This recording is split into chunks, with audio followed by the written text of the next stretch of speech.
There's a certain kind of strength that doesn't roar, it whispers. It shows up in quiet decisions, in the small, steady moments when you choose yourself even when it feels uncomfortable. That's the power of saying no. Not the sharp, defensive kind of no that walls you off from the world, but the soft, grounded kind that simply says, I can't carry that right now. Most people misunderstand that kind of no.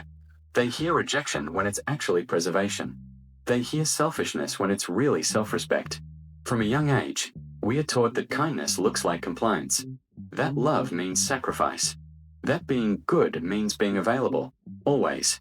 So, we grow into adults who apologize for needing space, who confuse boundaries with betrayal, who equate saying no with letting someone down. But the truth is, saying no isn't the opposite of love. It's the shape love takes when it includes you too. Think about how many times you've said yes while your body screamed no. When your smile said, of course, but your chest tightened. When your mouth agreed, but your mind whispered, I'm tired. We do this because somewhere inside, we are afraid of disappointing, of losing approval, of being seen as cold or unhelpful. But here's what psychology tells us. Guilt isn't always proof of wrongdoing. Sometimes it's just a sign that you're breaking an old pattern. That heavy feeling in your chest after you say no, that's not guilt. That's your nervous system learning that safety can exist without self-abandonment. There's a quiet freedom that begins the moment you stop needing everyone to understand your limits. You realize that boundaries aren't walls, they're doorways. They keep the wrong energy out so that the right energy can come in. When you start saying no to what drains you, you make space for what nourishes you. When you stop trying to please everyone, you finally begin to meet yourself. And the world doesn't collapse. The people who love you stay. The ones who only loved your compliance fade. You learn that your worth isn't built on how useful you are to others, but how honest you are with yourself. Psychologists call this self-differentiation, the ability to stay connected to others without losing your sense of self. It's the emotional maturity that allows you to care deeply without being consumed, to love without losing yourself in the process, to give without emptying. It's what happens when you realize that you are not responsible for everyone's peace. You can be kind and still say no. You can be generous and still set limits. You can care and still choose rest. And that's where real power lives, in the middle of that paradox. Over time, saying no becomes less about resistance and more about rhythm. You stop seeing it as shutting doors and start seeing it as opening space.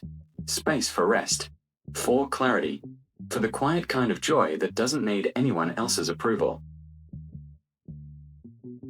At first, it feels unnatural, like you're breaking something sacred. But what you're really breaking are the invisible chains that kept you small.